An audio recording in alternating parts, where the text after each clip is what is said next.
ನಮಸ್ಕಾರ ಎಲ್ರಿಗೂ ನವರಾತ್ರಿ ಹಬ್ಬದ ಶುಭಾಶಯಗಳು. Hi friends, welcome to my channel. Friends, ನಾನು ಇವತ್ತು ಒಂದು ದೇವಿಗೆ ಅಂದರೆ ನವರಾತ್ರಿಯಲ್ಲಿ ದೇವಿಗೆ ನೈವೇದ್ಯವನ್ನು ಕೊಡುವಂಥ ಒಂದು ಅಕ್ಕಿ ಪಾಯಸವನ್ನು ಇವತ್ತು ತಂದಿದ್ದೀನಿ. ತುಂಬಾ ಟೇಸ್ಟಿಯಾಗಿರುತ್ತೆ, ದೇವಿಗೂ ಇಷ್ಟ ಈ ಪಾಯಸ. ನೋಡಿ, ನಾನು ಒಂದು ಅರ್ಧದಿಂದ ಮುಕ್ಕಾಲು ಕಪ್ ಒಳಗೆ ಸಣ್ಣ ಲೋಟದಲ್ಲಿ ಅಕ್ಕಿ ತೊಗೊಂಡಿದ್ದೇನೆ. ನಾವು ನಾರ್ಮಲಾಗಿ ಯಾವುದು ಊಟ ಮಾಡ್ತೀವಲ್ಲೋ ಅದೇ ಅಕ್ಕಿನ ತೊಗೊಂಡಿದ್ದೇನೆ. ಕಡಲೆಬೇಳೆ ಅದೊಂದು ಸ್ವಲ್ಪ ಸ್ಕಿಪ್ ಆಯಿತು ಫ್ರೆಂಡ್ಸ್, ಅಂದರೆ ಕಾಲು ಲೋಟ, ಅಂದರೆ ಮುಕ್ಕಾಲು ಲೋಟ ತೊಗೊಂಡಿದ್ದೇನೆ, ಅದಕ್ಕಿಂತ ಅರ್ಧ ಅಂದರೆ ಕಾಲು ಲೋಟಕ್ಕಿಂತ ಸ್ವಲ್ಪ ಹೆಚ್ಚಿಗೆ ನಾನು ಕಡಲೆಬೇಳೆನ ತೊಗೊಂಡಿದ್ದೇನೆ. ಎರಡನ್ನೂ ಚೆನ್ನಾಗಿ 4-5 ಸರಿ ಚೆನ್ನಾಗಿ ಕ್ಲೀನಾಗಿ ತೊಳ್ಕೊಬೇಕು. ಕಡಲೆಬೇಳೆನೂ ಚೆನ್ನಾಗಿದೆ, ಅದು ಫ್ರೆಶ್ ಇರೋದನ್ನೇ ತೊಗೊಂಡಿದ್ದೀನಿ.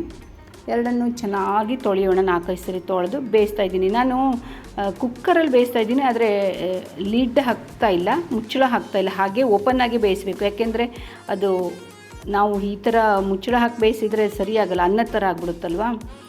ಮಧ್ಯ ಎಷ್ಟು ಬೇಕೋ ಅಷ್ಟು ನೀರು ಹಾಕ್ತಾ ಬೇಯಿಸ್ತಾ ಇದ್ದೀನಿ. ಚೆನ್ನಾಗಿ ಬೇಯಿಸ್ಕೋಬೇಕು, ಚೆನ್ನಾಗಿ ಬೇಯಬೇಕಾಗುತ್ತೆ. ನೋಡಿ, ಒಳ್ಳೆ ಚೆನ್ನಾಗಿ ಬೇಯ್ತಾ ಇದೆ ಈಗ. ಆಮೇಲೆ ಫ್ರೆಂಡ್ಸ್ ನೋಡಿ, ಈಗ ಇನ್ನೂ ಗಟ್ಟಿ ಆಯಿತು, ಅಂದರೆ ನೀರು ಖಾಲಿ ಆಗ್ತಾ ಇದೆ. ಈ ಥರ ಬೆಂದ ಮೇಲೆ ಬೆಲ್ಲನ ಹಾಕೋಣ. ಬೆಲ್ಲ ಒಳ್ಳೆಯದಲ್ವಾ, ಬೆಲ್ಲನೇ ಹಾಕಬೇಕಾಗುತ್ತೆ. ನೋಡಿ, ಇದು ಚಾಕ್ಲೇಟ್ ಅಂತ ತಿಳ್ಕೊಂಡ್ರ? ಅಲ್ಲ ಫ್ರೆಂಡ್ಸ್, ಇದು ಬೆಲ್ಲದ ಅಚ್ಚು, ಸಣ್ಣ ಅಚ್ಚು, ತುಂಬ ಚೆನ್ನಾಗಿದೆ. ಏನೇನು ಮಣ್ಣು ಕಸ ಏನೂ ಇಲ್ಲ. ಆದರೂ ಒಂದ್ಸರಿ ನಾನು ತೊಳ್ಕೊಂಡು ವಾಶ್ ಮಾಡಿಕೊಂಡು ಅಂದರೆ ನೀರಿಗೆ ಸ್ವಲ್ಪ ಹಾಕ್ಕೊಂಡು ಆಮೇಲೆ ಅದನ್ನು ಹಾಕ್ತಾಯಿದ್ದೀನಿ ಬೆಲ್ಲನ. ಅಂದರೆ ಅಂದಾಜಿಗೆ ನಾವು ಎಷ್ಟು ಅದಿಷ್ಟು ಅಕ್ಕಿ ತೊಗೊಂಡಿದ್ವಲ್ಲ, ಒಂದು ಮುಕ್ಕಾಲು ಲೋಟ ಅಕ್ಕಿ ತೊಗೊಂಡಿದ್ವಲ್ಲ, ಕಡಲೆಬೇಳೆ ಒಂದು 1/4ರಿಂದ ಅರ್ಧ ಲೋಟದೊಳಗೆ ತೊಗೊಂಡಿದ್ವಲ್ಲ, ಅದಕ್ಕೆ ತಕ್ಕಂತೆ ಬೆಲ್ಲ ಹಾಕೋದು. ಬೆಲ್ಲ ಹಾಕಿ ಚೆನ್ನಾಗಿ ಬೇಯಿಸೋಣ, ಸ್ವಲ್ಪ ನೀರು ಹಾಕಿ. ಇದು ಎಲ್ಲ ಕರಗಿ ಎಲ್ಲ ಚೆನ್ನಾಗಾದಮೇಲೆ ನೋಡಿ ಬೇಯ್ತಾ ಇದೆ. ಆಮೇಲೆ ಸ್ವಲ್ಪ ಉಪ್ಪು, ಒಂದು ಅರ್ಧ ಸ್ಪೂನ್ ಆಗುವಷ್ಟು ಉಪ್ಪು ಹಾಕೋಣ. ಈಗ ಜೊತೆಯಲ್ಲೇ ಕಾಯಿ ಹಾಕೋಣ. ಕಾಯಿನೂ ಅಷ್ಟೇ, ಒಂದು ಬಟ್ಲ ನಾನು ಕಾಯಿ ತಗೊಂಡಿದ್ದೆ. ಚೆನ್ನಾಗಿ ಎಲ್ಲ ರುಬ್ಬಿ ಎಲ್ಲ ಮಾಡ್ಕೊತೀನಿ. ಫ್ರೆಂಡ್ಸ್, ಫಸ್ಟ್ ಟೈಮ್ ನೀವು ನನ್ನ ಚಾನಲಿಗೆ ಬಂದಿದ್ದೀರಾ ಅಂದರೆ ಸಬ್ಸ್ಕ್ರೈಬ್ ಮಾಡ್ಕೊಂಡು ನೋಡಿ. ಚೆನ್ನಾಗಿ ಕಲರ್ ಹೆಂಗೆ ಬಂದಿತ್ತಲ್ವ. ಕಾಯಿ ನೋಡಿ ಇಷ್ಟು ತೊಗೊಂಡಿದ್ದೀನಿ. ಆಮೇಲೆ ಒಂದು 7-8 ಏಲಕ್ಕಿ ಹಾಕೋಣ, ಜೊತೆಲೆ ಸಿಪ್ಪೆ ಸಮೇತ ಹಾಕೋಣ, ಅದೇನಾಗಲ್ಲ. ಚೆನ್ನಾಗಿ ರುಬ್ಕೊಂಡು. ಫ್ರೆಂಡ್ಸ್, ಇಲ್ಲೊಂದು ಸ್ವಲ್ಪ ಮಿಸ್ಟೇಕ್ ಆಯಿತು ನನಗೆ. ನಾನು ಈ ಥರ ಅರ್ಧ ರುಬ್ಬಿದ್ಮೇಲೆ ಸ್ವಲ್ಪ ನೀರು ಹಾಕೋಣ ಅಂತ ಜಾರಲ್ಲೇ ಇಟ್ಟಿದ್ದೆ. ಆಮೇಲೆ ನೀರು ತೊಗೊಳ್ಳಿಕ್ಕೆ ಅಂತ ಬಂದಾಗ ಸಡನ್ನಾಗಿ ಸ್ವಿಚ್ ಲೂಸ್ ಇತ್ತು ಅನಿಸುತ್ತೆ. ಸ್ವಲ್ಪ ತಾನಾಗೇ ತಿರುಗಿಬಿಡ್ತು. ಸ್ವಲ್ಪ ಚೆಲ್ಲೋಯ್ತು, ಅಂದರೆ ಇದಾಯಿತು.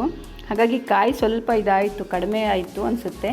ಇನ್ನೊಂಚೂರು ಜಾಸ್ತಿ ಹಾಕಿದರೂ ಚೆನ್ನಾಗಿತ್ತು. ನಾನು ಎಷ್ಟು ತೊಗೊಂಡಿದ್ನಲ್ಲ ಅಷ್ಟು ಸರಿಯಾಗಿತ್ತು. ಆದರೂ ಭಾಳ ಚೆನ್ನಾಗಾಗಿತ್ತು ಪಾಯಸ ಮಾತ್ರ.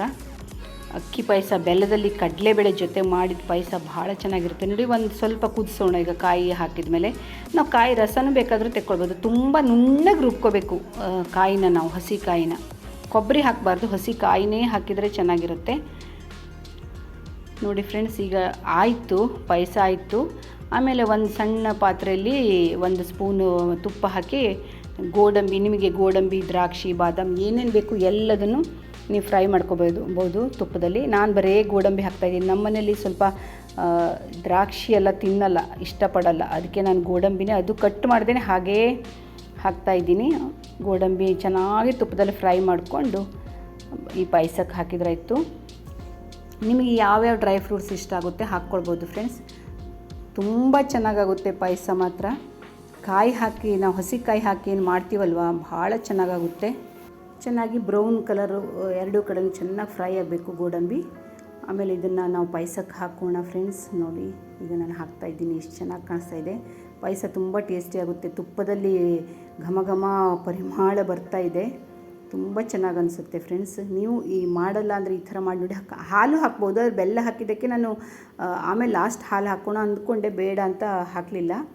ನಿಮ್ಮ ಕಾಯಿ ಸ್ವಲ್ಪ ಕಡಿಮೆ ಹಾಕ್ತೀರಾ ಅಂದರೆ ಹಾಲನ್ನು ಬೇಕಾದರೂ ಹಾಕ್ಕೋಬೋದು.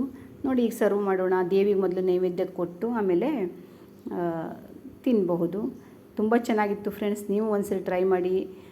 ಬೆಲ್ಲದಲ್ಲಿ ಮಾಡಿರೋದು ಯಾವತ್ತೂ ಒಳ್ಳೆಯದು ಆರೋಗ್ಯಕ್ಕೆ. ಈ ಥರ ಮಾಡಿ ನೋಡಿ, ಮಾಡಿಲ್ಲ ಅಂದರೆ.